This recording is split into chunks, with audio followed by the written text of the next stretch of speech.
Hey everyone, Goji Fan Predasaur 2003 here with another review. Now, this one has made a few appearances lately, or not as of late, but you get the idea. And it's one from one of the classic Ultraman series. Here we go. Here is oh, Gymaira. Now, he first appeared in Ultraman 80, where, well, he came in space and he attacked a spaceship. He then landed on an island, then took over the minds of the residents there, and later on, he popped out of the mountain, and Ultraman 80 came to fight him. He was also responsible for everything happening on that island. If you wish to see that episode, then go right ahead. Uh, anyways, this guy's been around for a while, but getting back to his history, he fought Ultraman 80, and I believe a two-parter episode it was. He didn't make his appearance until the second part of it. Well, he made his appearance in the first part, but that was rather a brief one with his tongue.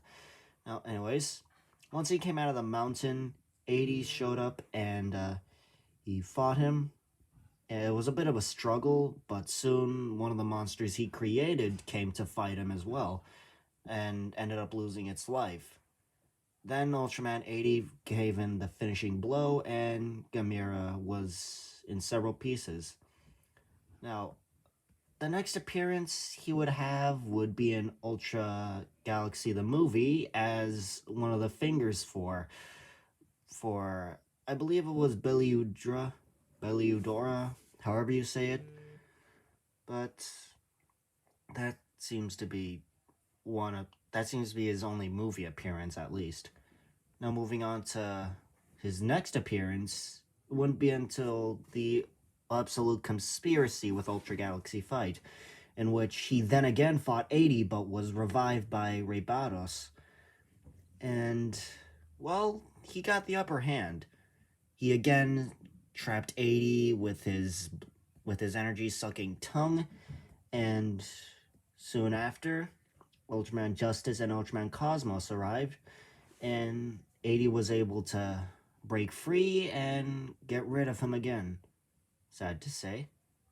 You would have thought this guy would be a bit tougher given his appearance. Anyways, his next appearance will be in Ultraman Taiga, and, well, I guess you could say it was a two-parter or not, but, well, anyways. He first appeared and, anyways, okay. Okay, back on track. He didn't appear till later in the episode, I believe it was, in which after Pagos was defeated, then Gymaira had to appear and attack everything else. Mainly just to drain. This one at least, he mainly just appeared to drain the energy out of all the inhabitants in the area he was in. Which, he was underground in the first episode, so actually, no, he was underground the first episode he appeared in, and him appearing underground in the next time he made an official appearance wouldn't be too bad. Without the revival thing, at least. Anyways. Anyways. Gymaira was soon destroyed by Taiga, and, well, that was the last appearance we see of him again. Of Gymaira until Ultraman Trigger. He appeared destroying a building. This time, not much energy sucking, which is quite a surprise. But anyways, he appeared on Earth mainly destroying a bunch of stuff, and then Ultraman Trigger arrived to fight him, and soon Trigger got the upper hand against this tough guy and ultimately killed him again. To be honest, I wish he was given a bit more of a bigger role in some things, and that gives me an idea for something I may do. But until then, so far that's all there is to Gymaira. Now, onto his weapons. Obviously, he has an energy sucking tongue, so he can spout out his tongue and suck the energy or life force out of anything that it comes into contact with, from ultras to humans and even other monsters. Probably. That hasn't been seen yet, but, well, that also leads to him being able to mind control certain things, as with the monsters and the people he first appeared in well, on the episode he first appeared in. However, he is also capable whenever something is in his whenever something's entangled in his tongue, he's able to electrocute them, as seen in the Absolute Conspiracy and along with his first appearance. It really gave a shock. He also has a gas, and it turned a blue gas, I believe it was, and it's highly explosive. However, seeing it in the show, it seems more like a flame than a gas. So I guess you could call it a explosive flame instead of explosive gas. He also has a melee move called Suno Thunder, in which he charges up his horn and stabs it into an opponent. However, that's the melee mode. His Suno Thunder without melee is a ranged attack, like the gas, but, well, a bit more electrical, as a beam of red lightning to its opponents, and a shocker.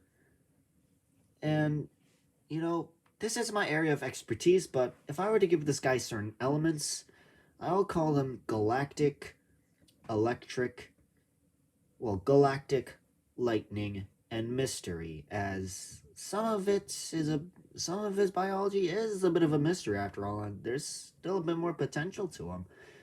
So, yeah. Anyways, that's all the moves he has.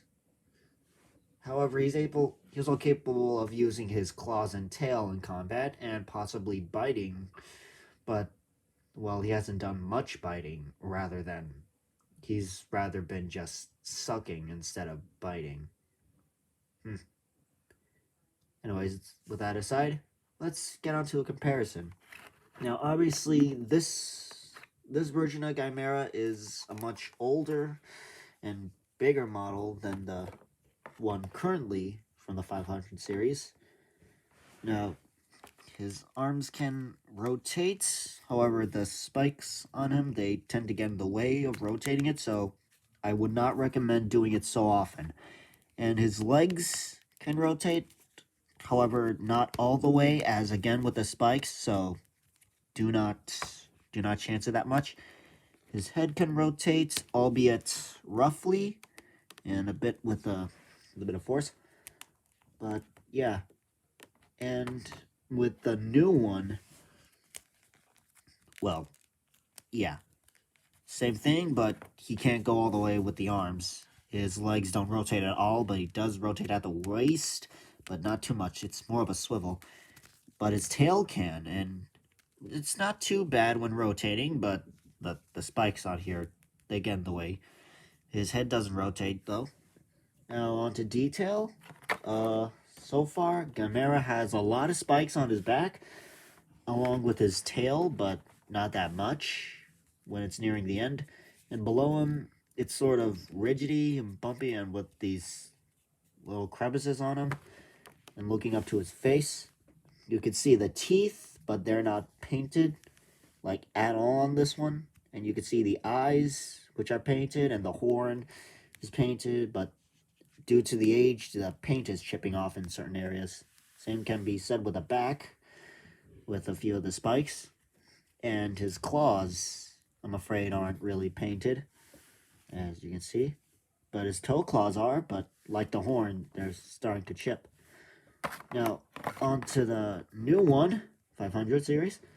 The horn is painted well, along with the teeth being painted this time. His eye is a different color, or different colors, and about a red orange, or no, an orange with a sort of cream, then the bone, sort of bony color for the horn. That's kind of fitting, actually. And over here, you got a bit of a gray or tannish coloration on his underside, but it's only on the front, but not the tail. And his claws are completely unpainted, and so is the rest of his back, which is a bit of a shame. Anyways, here's a bit of a comparison with Mecha Gomera. Now, I imagine that they would be around the same height, so looking at this, I would say this is a fair fight. Look at this. Let's see, it's a fair fight. Anyways, here is also Vakashim,